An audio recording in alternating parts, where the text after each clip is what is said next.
Good evening and welcome back. I'm Justin Wilson here at the University of Alabama. Now let's dive into our 5 o'clock news. Nashville's Covenant Private Elementary School is set to reopen this week after the deadly mass shooting that took place last month. The doors will reopen on Tuesday, April 18th for the first time since the 3 9-year-old students and 3 adult staff members were murdered on March 27th.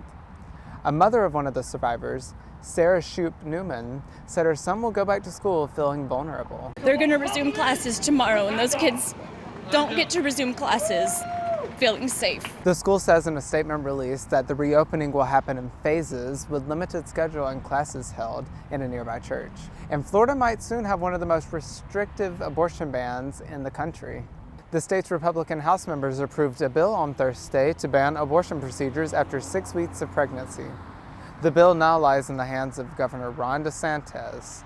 If passed, there could be a delay in it taking effect because of a potential lawsuit from the state Supreme Court on the current 15-week ban. DeSantis has previously shown support for restrictions on abortion, but he seems to be acting cautiously as he contemplates a 2024 presidential campaign.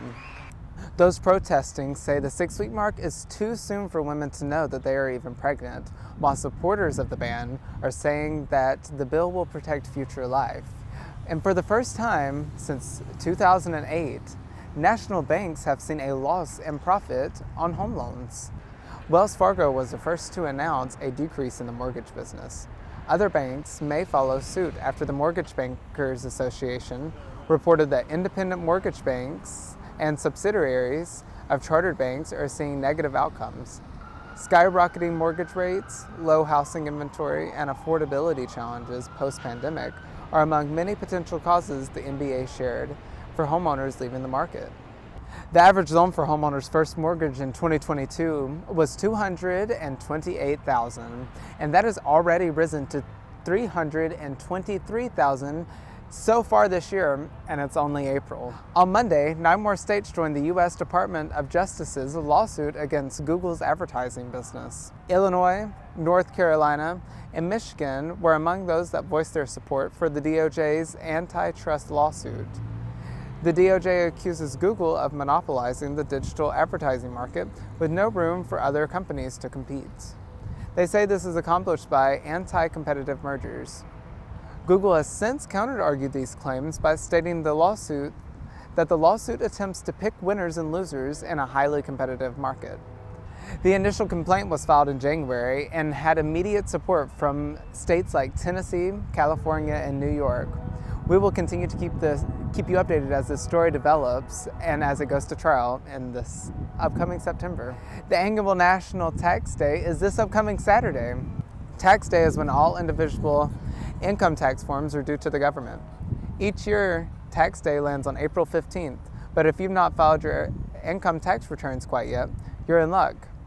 Since it falls on a Saturday this year, and Washington, D.C. recognizes the Emancipation Day holiday on Monday, the deadline to file has been extended until Tuesday, April 18th at midnight. And luckily, if you can't meet this deadline, you can also go to the IRS's website to fill out an extension form to avoid any of the late penalties that they might tack on. And last but not least, it's Media Day here at the University of Alabama.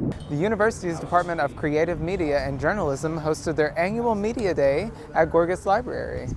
The event consisted of 7 panelists speaking to aspiring students of the field across 3 different sections.